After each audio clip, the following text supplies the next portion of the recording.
Bienvenidos a la Biblia libro por libro. El día de hoy estudiaremos el libro de Éxodo, que es el segundo libro de la Biblia y que sin miedo a exagerar me atrevo a decir que es el libro más importante del Antiguo Testamento. ¿Por qué? Porque en él vamos a ver cuando Dios entra en una relación de pacto con su pueblo. Es un libro importantísimo y es el momento crucial, es el momento fundacional de Israel como el pueblo de Dios.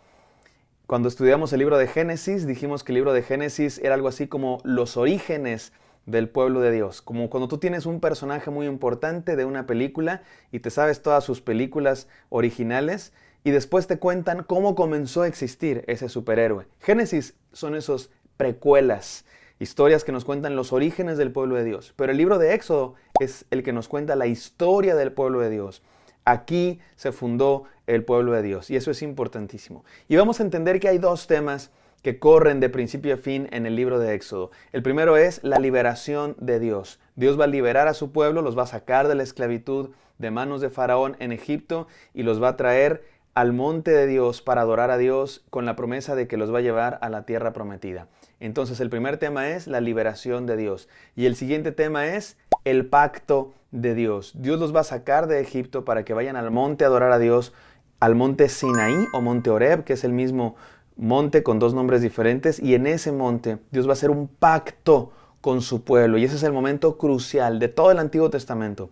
Hay quienes han hecho esta comparación que el momento del Éxodo es al Antiguo Testamento lo que la cruz de Cristo es al Nuevo Testamento.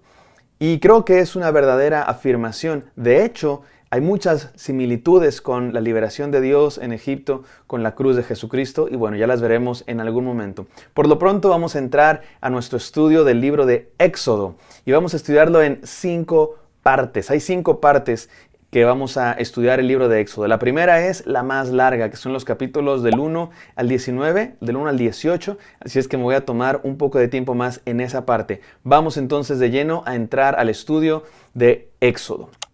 Parte número 1, le vamos a llamar Liberación de Egipto y viaje al monte Sinaí. Esto es cuando Dios saca a su pueblo de la esclavitud en manos del faraón y los lleva al monte a adorar a Dios para hacer un pacto con ellos. Es la parte más extensa, de hecho es la primera mitad del libro. Y tenemos que entender qué pasó aquí. ¿Por qué están en Egipto siendo oprimidos por el faraón? Recordemos dónde dejamos la historia en Génesis 50. Recuerdan que uno de los hijos de Jacob, que es el tercer patriarca, ha sido vendido por sus hermanos y finalmente terminó en Egipto, pero se convirtió en un hombre muy importante de Egipto y está salvando al faraón y a todo el pueblo a tener comida en los 7 años de escasez. ¿Recuerdan eso?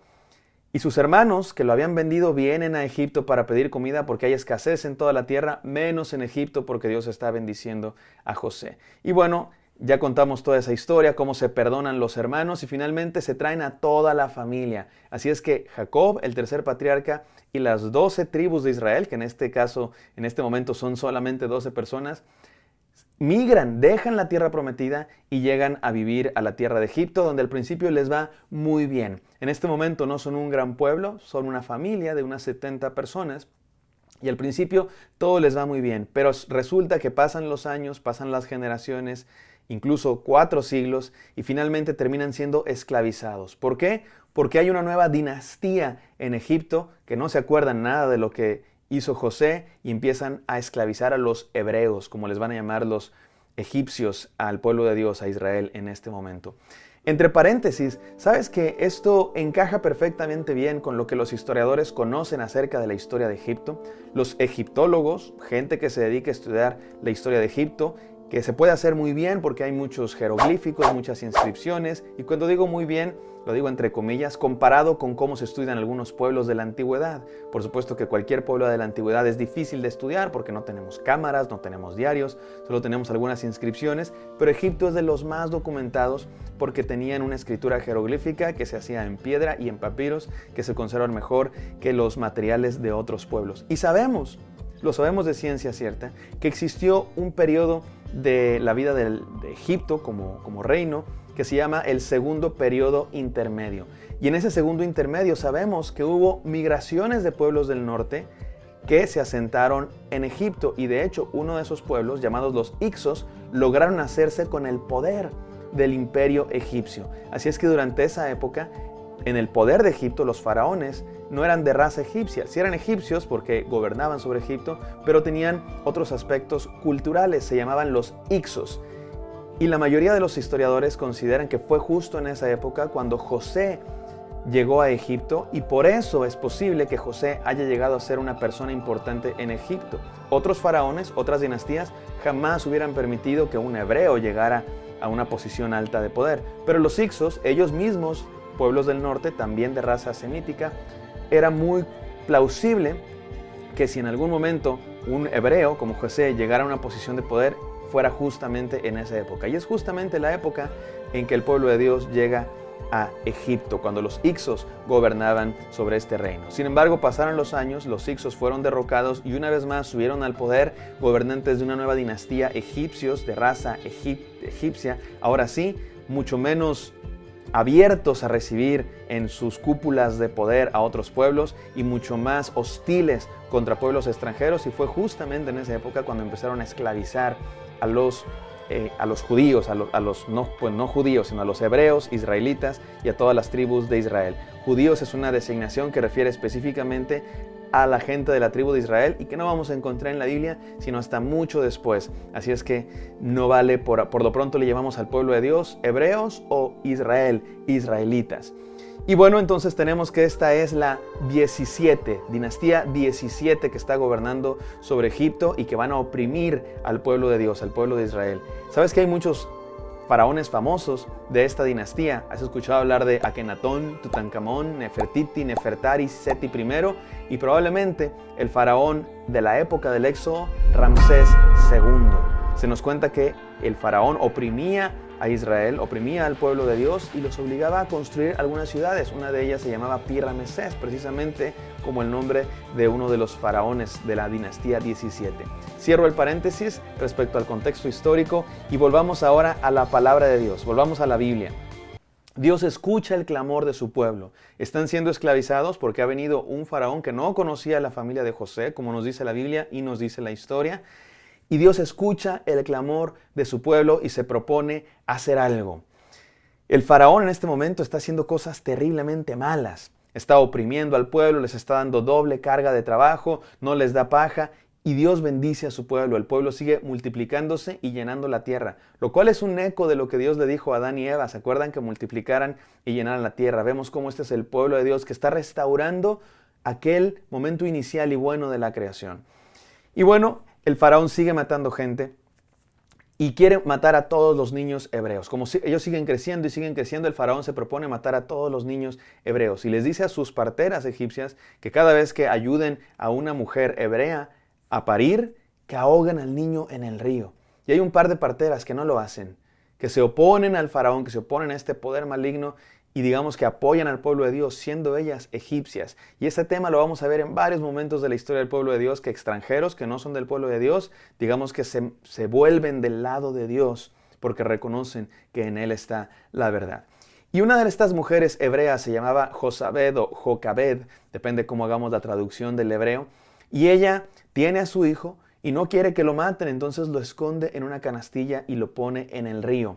Y en el río llega ese niño hasta al palacio del faraón, donde lo encuentra la hija del faraón y de alguna manera se enamora de él y lo quiere educar como su hijo. La hermana de este niño, que se terminó por llamar Moisés, así le pusieron porque Moisés significa precisamente sacado del agua. Y noten que Moisés es un nombre egipcio, se parece a los nombres egipcios, Ramsés, Ramesés, Moisés.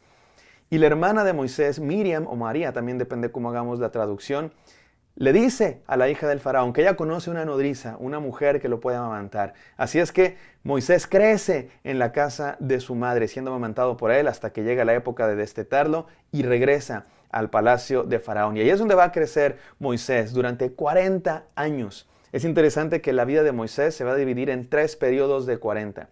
40 años estuvo en el palacio de Egipto, 40 años estuvo exiliado en el desierto de Madián y después 40 años estuvo cumpliendo su misión. No fue sino hasta los 80 cuando comenzó a cumplir la misión que Dios le había dado. Cuando tú te sientas muy viejo y digas, no, ya estoy muy viejo para hacer cosas que Dios me pide, acuérdate que Moisés comenzó a hacerlo a los 80. Me gusta cómo lo dice Charles Swindoll, un escritor cristiano, que Moisés estuvo 40 años pensando que era alguien en el palacio de Faraón. 40 años pensando que no era nadie en el exilio en Madián. Y después estuvo 40 años viendo lo que Dios puede hacer con un donadie.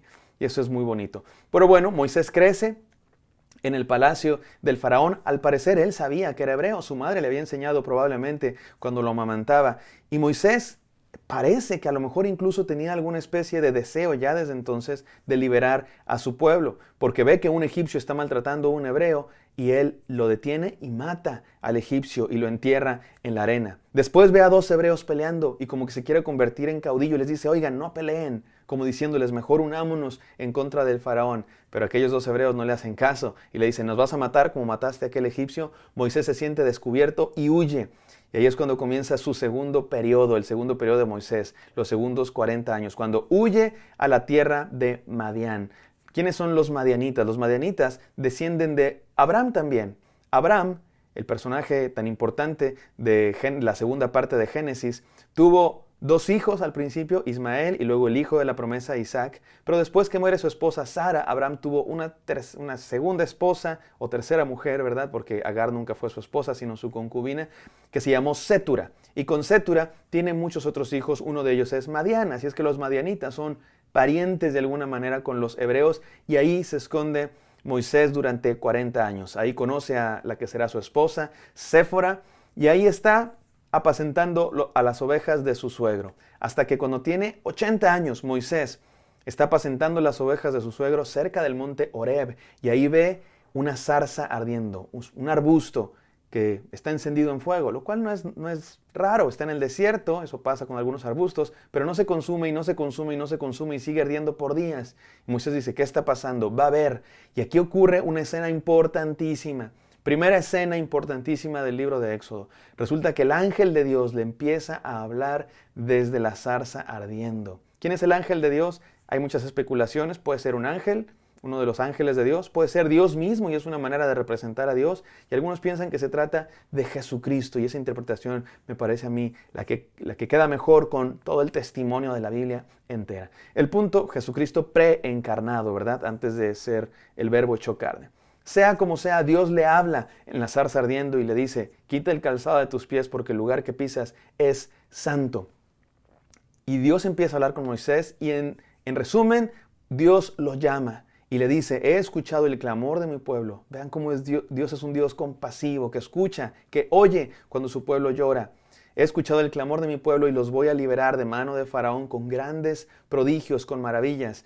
Ve, Dios comisiona a Moisés para que vaya y le diga al pueblo y a Faraón que deje ir a su pueblo para que vayan y le adoren.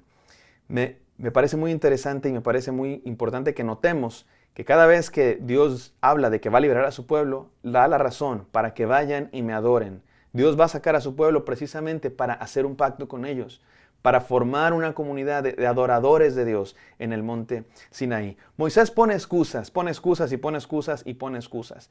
Primero le dice, Señor, ¿cómo crees que yo voy a hacer esto? Y Dios le dice, me encanta esta frase, no te preocupes porque yo estaré contigo. Yo estaré contigo. Este es el tema de Moisés, es el tema de Josué y es el tema de muchas partes de la Biblia, que Dios no nos abandona, que cuando Dios pide que hagamos algo, Él está con nosotros. Entonces, Dios lo llama y Moisés sigue poniendo excusas y poniendo excusas y poniendo excusas. No sé, no me van a creer, no sé hablar, etcétera, etcétera. Y Dios a cada excusa le da una respuesta. Dios le da señales a Moisés para que el pueblo le crea.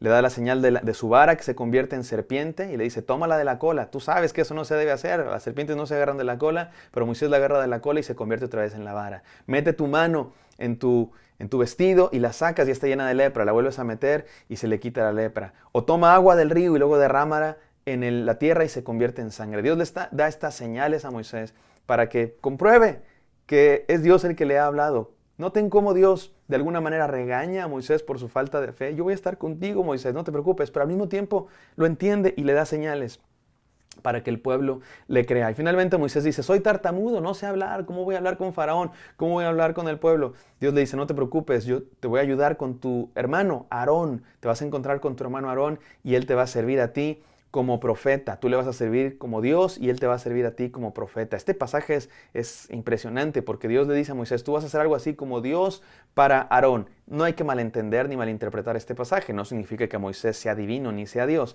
Es una metáfora de cómo son los profetas. Dios habla al profeta y el profeta habla al pueblo. En este caso, Moisés va a ser el que hable a su hermano, va a ser algo así como su profeta, y Aarón va a ser el que hable al pueblo. Moisés, después de poner tantas excusas, finalmente obedece a Dios y va. Es interesante que en este momento Moisés, al parecer, no está circuncidado él, o probablemente su hijo es el que no está circuncidado, y Dios se lo encuentra en el camino. Dice ahí la Biblia que aparentemente Dios le impedía, que como que él quería impedírselo, quería matarlo, dice la Biblia. Y es Séfora, su esposa precisamente, la que entiende lo que está pasando y dice, si vas a obedecer a Dios, tienes que obedecerlo por completo y tienes que estar circuncidado, tienes que ser del pueblo de Dios. La circuncisión era la señal del pacto. Si tú vas a hacer algo, le dice Séfora a Moisés, digamos metafóricamente, tú tienes que tener claro primero quién eres, parte del pueblo de Dios.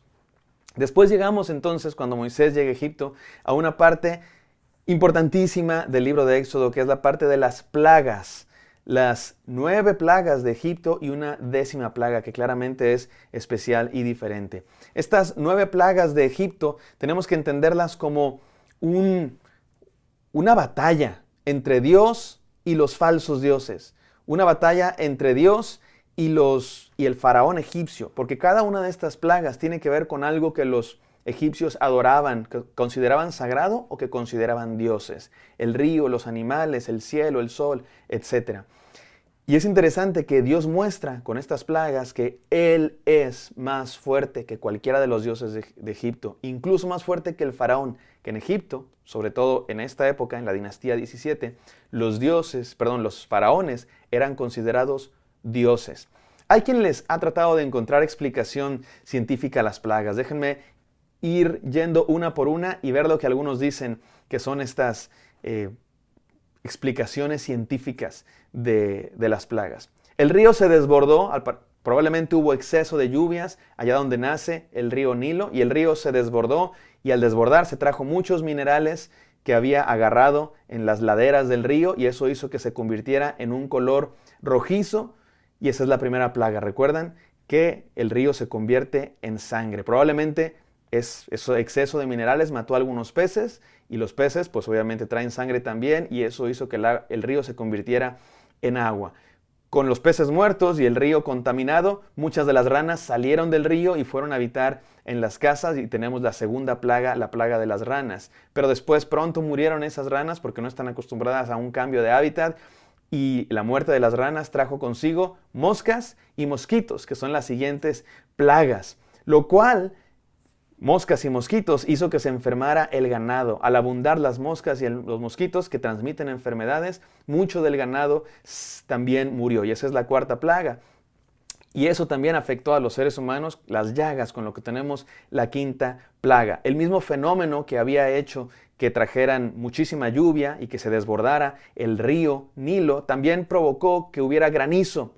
Esa es la sexta plaga, y el granizo destruye a un montón de plantas y pastizales, lo cual hace que haya una sobrepoblación ahora de langostas en lugares donde no había antes, y tenemos la séptima plaga, la plaga de las langostas.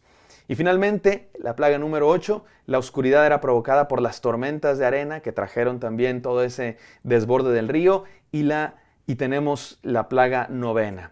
Esto es un poco la explicación científica de las 9 plagas de Egipto, pero les digo la verdad, si fue algo científico, algunos dicen que fue un cometa, algunos le buscan otras explicaciones. Haya sido lo que haya sido, el punto de la historia bíblica es que fue Dios. Si Dios usó medios naturales o Dios usó medios milagrosos, la verdad es que da igual. El punto de esta historia es que Dios muestra que Él es superior a cualquier cosa, a los poderes de la naturaleza y a los supuestos dioses de Egipto, que en realidad ni siquiera existen. Y otra cosa interesante de estas plagas es que cada vez que venía una plaga, Moisés iba con el faraón y le decía, va a venir esta plaga, había advertencia, va a venir esta plaga. Y el faraón endurecía su corazón y no dejaba ir al pueblo. Cuando estaba harto de la plaga, pedía perdón, por favor Moisés, dile a tu Dios que quite esta plaga y yo dejo ir al pueblo. Moisés oraba a Dios y Dios quitaba la plaga, y faraón se arrepentía y volvía a endurecer su corazón. Tenemos que leer muy bien la Biblia, porque las primeras veces dice que faraón endurecía su propio corazón. Y en las últimas plagas dice que Dios endurecía el corazón de faraón. ¿Qué significa esto? Déjenme reflexionarlo rápidamente.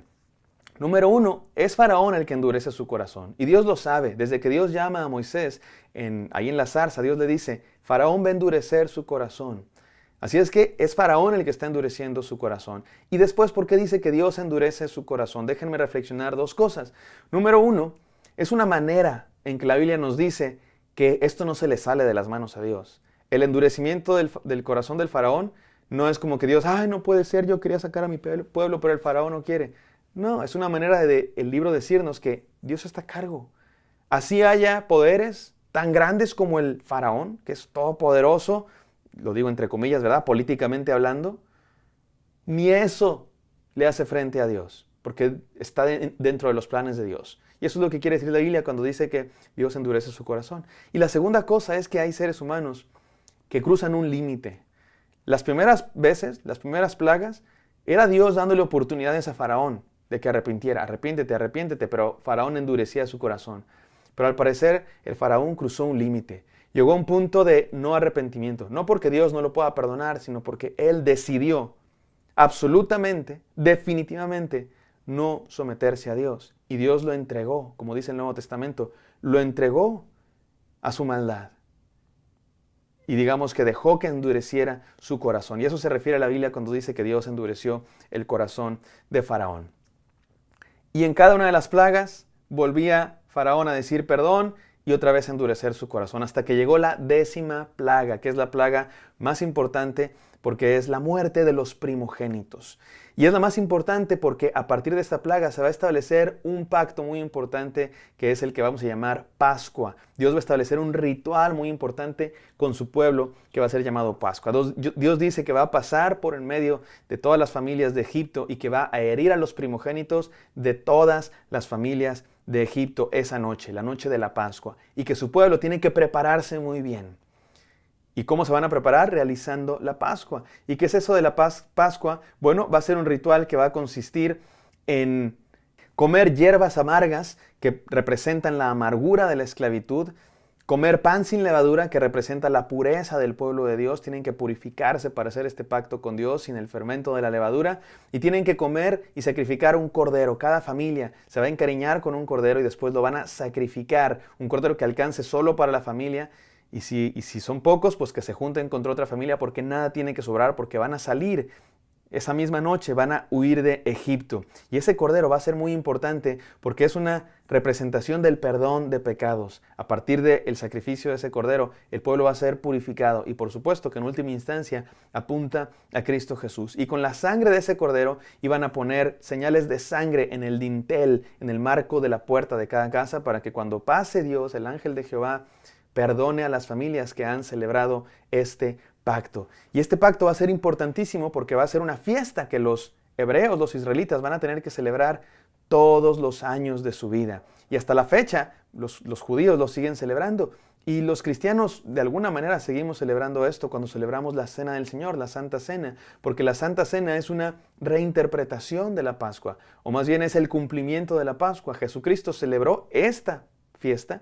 Esta Pascua Jesús la celebró con sus discípulos y en esa fiesta Él dijo, este pan es mi cuerpo y esta copa es la sangre que yo derramo. Y ustedes y yo, cada vez que celebramos la Santa Cena, estamos celebrando que esa salida de Egipto, cuando Dios sacó al pueblo de Israel de Egipto y representa la liberación de Dios, misma liberación que Dios hizo en Jesucristo cuando murió por nuestros pecados. Así es que todo esto, notemos cómo es la misma historia de toda la Biblia que corre de principio a fin, con diferentes imágenes, con diferentes simbolismos, pero que representa al fin de cuentas lo mismo. Un Dios que cuida a su pueblo, que hace un pacto con su pueblo, y un Dios que perdona los pecados de su pueblo, y un Dios que ama a su pueblo al grado de que los libera. En el Antiguo Testamento con el Éxodo, en el Nuevo Testamento con la muerte de Cristo Jesús. Pero en realidad la muerte de Cristo Jesús es lo que cumple todas las profecías y todas las imágenes del Antiguo Testamento. Finalmente, el faraón pierde a su hijo porque la plaga llega a su casa y finalmente deja ir al pueblo de Dios para que vayan camino de 3 días y lleguen al monte Sinaí a adorar a su Dios. Pero inmediatamente se arrepiente y va a perseguirlos. Y el pueblo de Dios se encuentra frente al Mar Rojo, por un lado, y del otro lado vienen los egipcios. Y ahí comienza un tema que vamos a ver repetido a cada rato en estos muchos años del pueblo de Dios deambulando por el desierto. Las murmuraciones, las quejas, la rebeldía contra Dios. Ay, ¿por qué nos sacaste de Egipto? Ay, ¿por qué nos trajiste al desierto? Y se empiezan a quejar contra Dios y contra Moisés. Incluso hablan de apedrearlo. Pero Dios le dice a Moisés, no te preocupes, este es un pueblo de cabeza dura, pero tú ten paciencia y ora. Y Moisés ora, levanta sus manos y el mar se abre y el pueblo de Dios cruza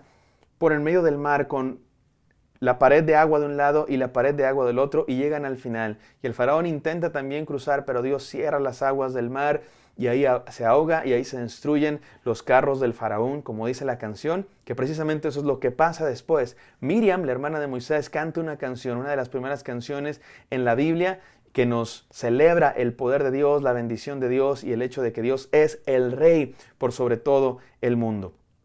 Y con esto llegamos a el final de esta primera sección, cuando el pueblo de Dios finalmente llega al Sinaí. Y es necesario que hablemos aquí de un tema muy especial, la bendición de Dios. Desde que salen de Egipto hasta que llegan al monte Sinaí, Dios los ha protegido, cuidado. Para decirlo en términos coloquiales, Dios los ha traído en VIP. Les puso una columna de fuego que les alumbrara el camino en la noche. Les puso una nube de humo que les tapara del sol en el día. Iban con sombrita, iban con lamparita. Dios les dio maná, alimento del cielo, pan del cielo. Maná significa, ¿qué es esto? Porque no tenían idea qué era eso. Algunos también le buscan explicación científica de que el rocío de la mañana, al mojar la vegetación que hay en el desierto, recuerden que este es un desierto, no nos imaginemos dunas como el Sahara, más bien es un desierto rocoso y hay cierta vegetación. Y ese rocío en la vegetación de este desierto creaba una sustancia comestible como hojuelas que se podían comer. Es maná del cielo, tiene explicación científica, tiene explicación milagrosa, da igual, el punto es que es providencia de Dios. Ustedes y yo, cuando recibimos el pan diario, no nos preguntamos si es milagro o si es provisión natural, es de Dios, viene de Dios y punto, y esa es la enseñanza. Y Dios los protegió, también Dios, hay un evento ahí muy interesante, vamos a llamarle cuando Dios hizo el primer té. Dios es el que hace el primer té, porque resulta que llegan a unas aguas y esas aguas están amargas. Pero entonces Moisés, por instrucción de Dios, tira un árbol a esas aguas y se vuelven dulces. A lo mejor era un árbol de manzanilla, yo qué sé, pero Dios les da agua dulce a este pueblo. Les da maná, les da codornices, les da protección, les pone sombrita, les pone alumbrado público. Dice mi maestra, les da cornflakes y Kentucky Fried Chicken. Los trae con cuidados y finalmente llegan al monte Sinaí. Y es aquí donde termina la primera parte y entramos a la segunda parte. Esta segunda mitad va a estar a su vez dividida en 4 secciones. Vamos a la primera de ellas y es la más importante y es el centro del libro, el pacto en Sinaí. No puedo exagerar la importancia de esta escena, cuando Dios hace un pacto con su pueblo en el monte Sinaí, también llamado en otros textos el monte Horeb. Dios va a hacer un pacto con su pueblo. Ahí es donde Dios se encontró con Moisés en la zarza ardiendo. Ese monte va a representar mucho para el pueblo de Dios. Y se nos cuenta que Dios le dice a Moisés que hagan preparativos, que se purifiquen, que se preparen porque va a pasar algo muy especial. Y que Moisés suba al monte, y Moisés sube al monte y se nos cuenta aquello como una escena gloriosa. Hay fuego, hay nubes, hay rayos, es la presencia de Dios. Es algo muy importante que está ocurriendo aquí en el monte Sinaí. Y Dios les recuerda cómo los ha sacado de Egipto, cómo los trajo, dice la Biblia, en alas de águilas. Como dije hace rato, los trajo en VIP, los trajo en primera clase. Esto es muy importante porque noten ustedes que la ley de Dios no es una ley arbitraria de Dios, que Él dice, ahí les va mi ley, esto es lo que está bien, esto es lo que está mal, lo cumplen y se acabó. No, la ley de Dios es el sello de un pacto, de una relación, del establecimiento de una relación en la que Dios ya ha conquistado a su pueblo, por decirlo de alguna manera, ha enamorado a su pueblo, los ha traído con cuidados por el desierto, los liberó de la esclavitud y ahora va a establecer una relación de pacto. Déjenme usar una metáfora que la propia Biblia usa, un matrimonio. Dios va a tener una relación como un matrimonio con su pueblo. Podemos decir metafóricamente que esta es la boda de Dios con su pueblo. Y Dios los ha tratado bien, los ha tratado con amor. Y finalmente aquí se va a establecer este pacto. Por eso digo que esta escena es importantísima, porque aquí es donde se va a establecer el pacto. Esta es la boda, aquí es donde se sella esta relación entre Dios y su pueblo.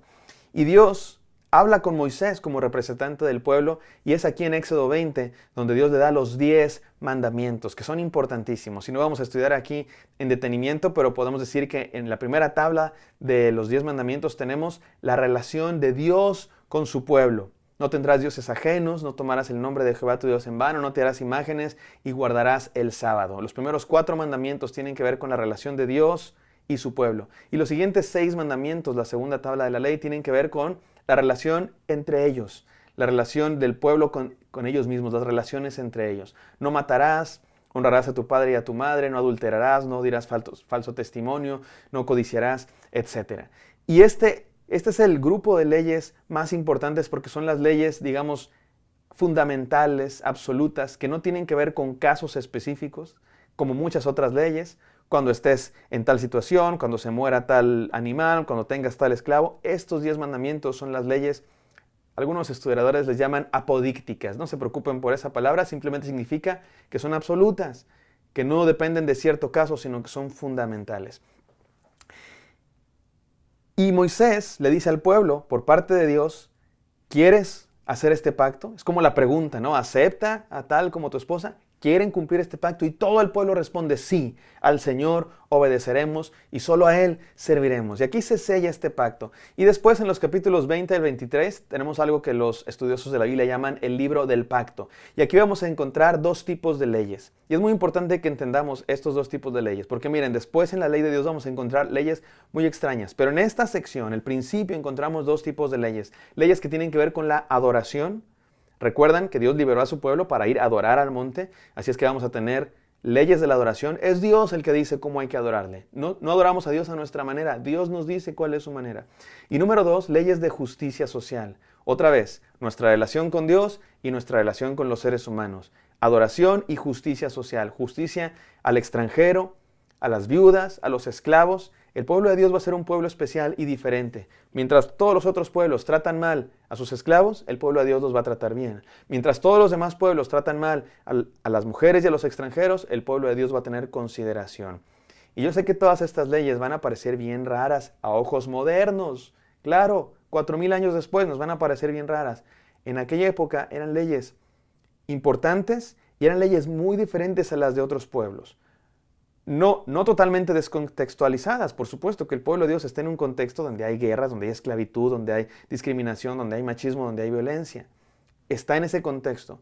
Pero el pueblo de Dios va a recibir leyes para regular ese contexto y para apuntar a la liberación. Y poco a poco, esa semilla que Dios sembró de liberación va a llegar después a abrir el amor a los enemigos en Cristo Jesús, a igualar el valor de extranjeros y nativos, hombres y mujeres, de una raza y de otra, pero aquí recuerden que estamos poco a poco conociendo a Dios.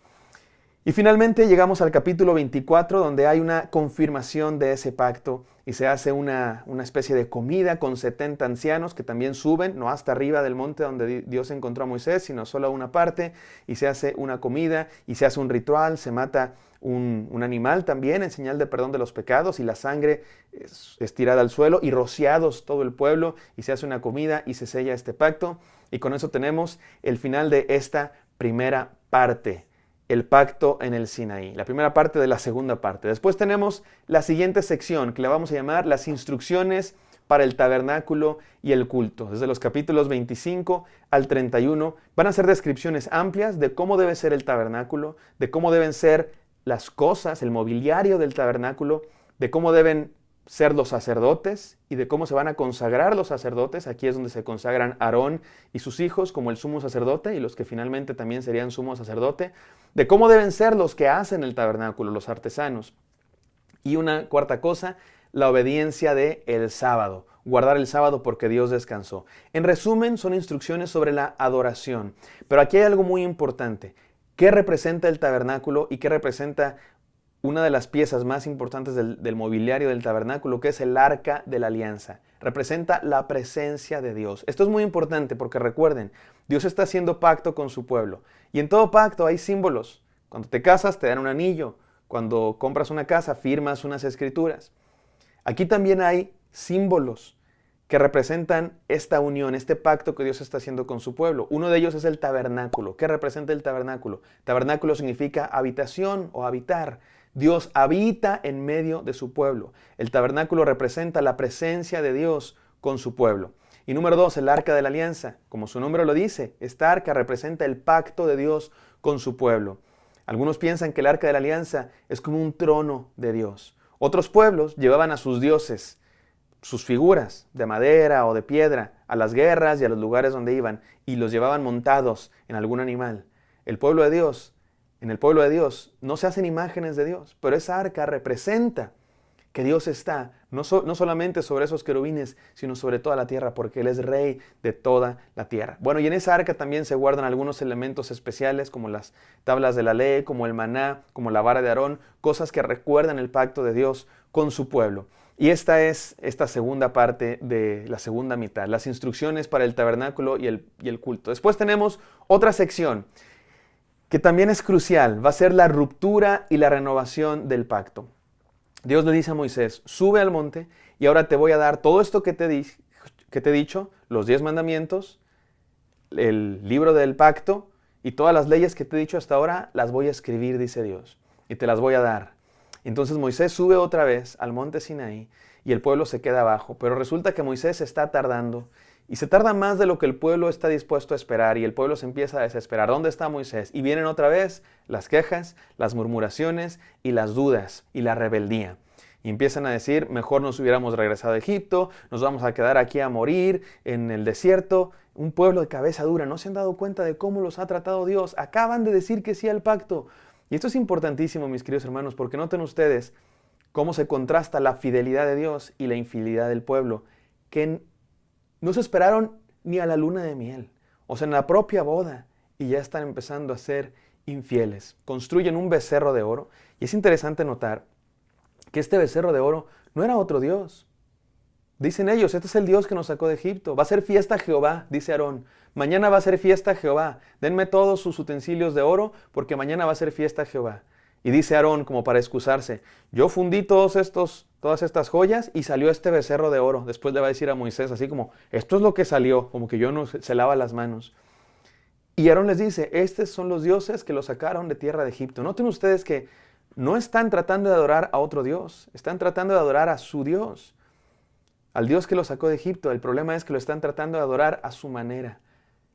Es interesante que antes de esta historia Dios dio instrucciones de cómo adorar. Después de esta historia Dios les dice que hagan su adoración como Él manda que debe ser la adoración. Y en medio está el pueblo, en contraste, haciendo una adoración como a ellos se les antoja. ¿Sabes por qué era un becerro de oro? Porque así adoraban los pueblos de Canaán. Los pueblos de Canaán adoraban a Baal y a Baal se le representaba como un becerro de oro, como un toro, la representación es la virilidad, porque los pueblos cananitas era una religiosidad muy erótica, muy sensual, y por eso el becerro era una especie de torito que representaba esta fuerza de juventud viril, semental.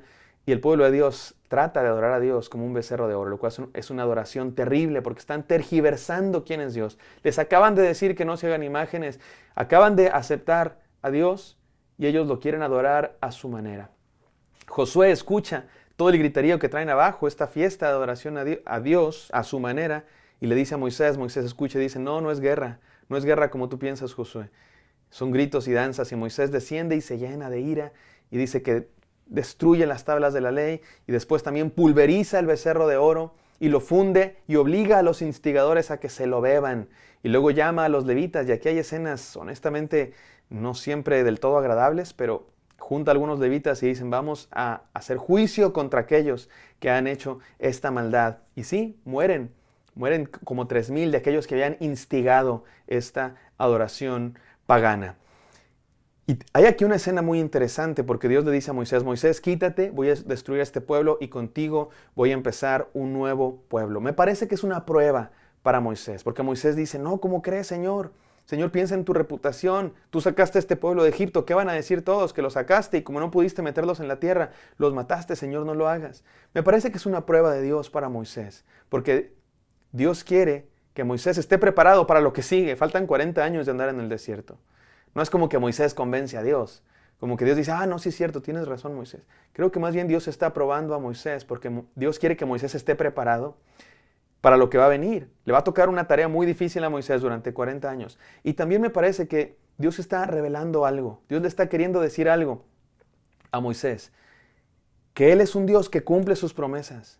Y Moisés no entiende. Señor, ¿cómo crees? Van a decir que tú no cumples tus promesas. Exactamente, Moisés, ya entendiste. Yo soy un Dios que cumple mis promesas. Y número 2, es un Dios compasivo.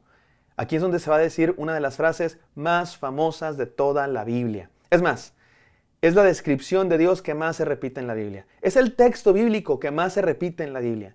Que Dios es lento para la ira y pronto en misericordia. Que Dios es lento para la ira y pronto en misericordia. El hebreo original dice que Dios es de nariz larga. Tiene que ver con que Dios aguanta. Una nariz corta es una nariz que se enoja mucho. Una nariz larga es una nariz, como decimos en México, en español, que es de mecha larga. No se enciende a la primera. Es compasivo, pero sí tiene ira. Es lento para la ira, pero sí tiene ira. Y de hecho vamos a ver juicio de Dios en esta escena. Porque va a haber muerte y va a haber juicio contra aquellos que instigaron la idolatría, lo cual nos habla de la seriedad de este pacto. Este pacto que Dios hizo con su pueblo no es juego, es algo serio y así se va a tratar este juego. Y finalmente hay una renovación del pacto. Dios renueva su pacto con su pueblo y esta es una escena importantísima porque Dios renueva, perdona, su pueblo se arrepiente y su pueblo vuelve a adorar a Dios después del juicio, después del castigo.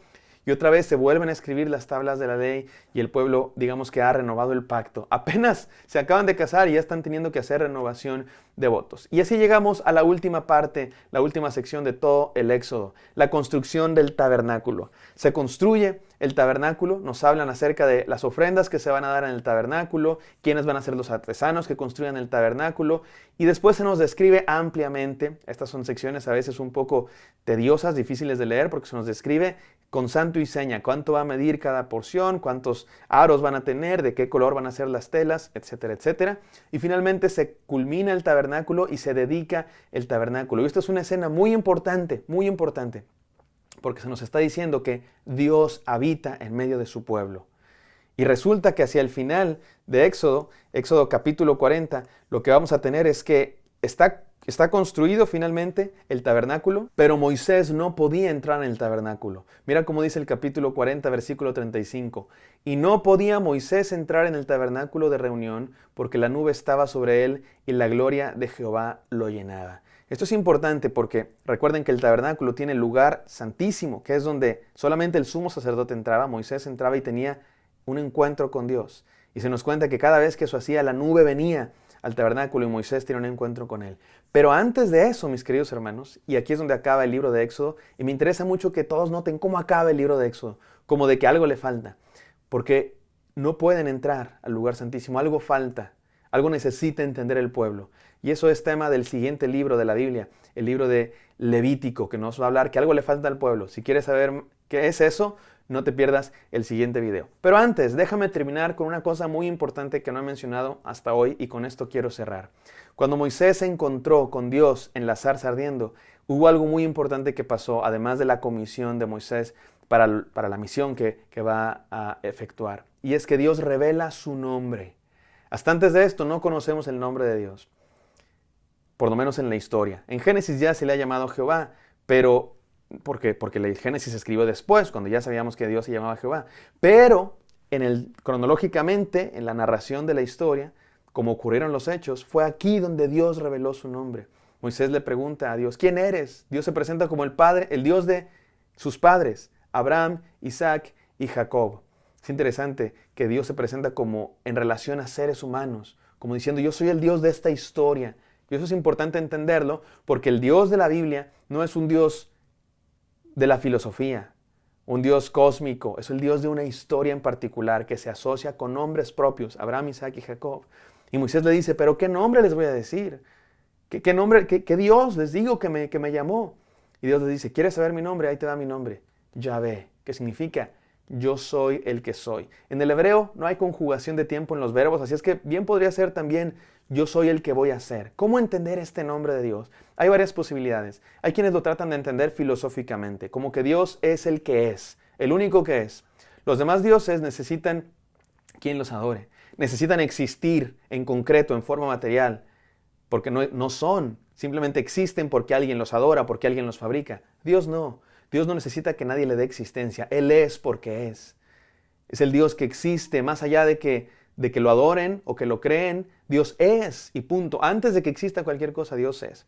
Hay quienes, esa es la primera interpretación. Otra interpretación podría ser que Dios es el único Dios. Dios es el único que vas a tener. Yo soy el que soy. No vas a tener otros dioses. No vas a adorar otros dioses. O quizá incluso no existen otros dioses. Y número 3, y esta me parece, sobre todo en el contexto, la interpretación más adecuada. Dios le está diciendo a Moisés, ¿quieres saber quién soy? ¿Quieres saber mi nombre? ¿Me quieres conocer? Conocer el nombre de alguien es conocer quién es. En aquella época, saber el nombre de un Dios a veces también significaba gobernarlo, tenerlo amarrado, ¿no? Si yo conozco el nombre de Baal, lo puedo controlar, le puedo pedir cosas y Baal hace ciertas cosas.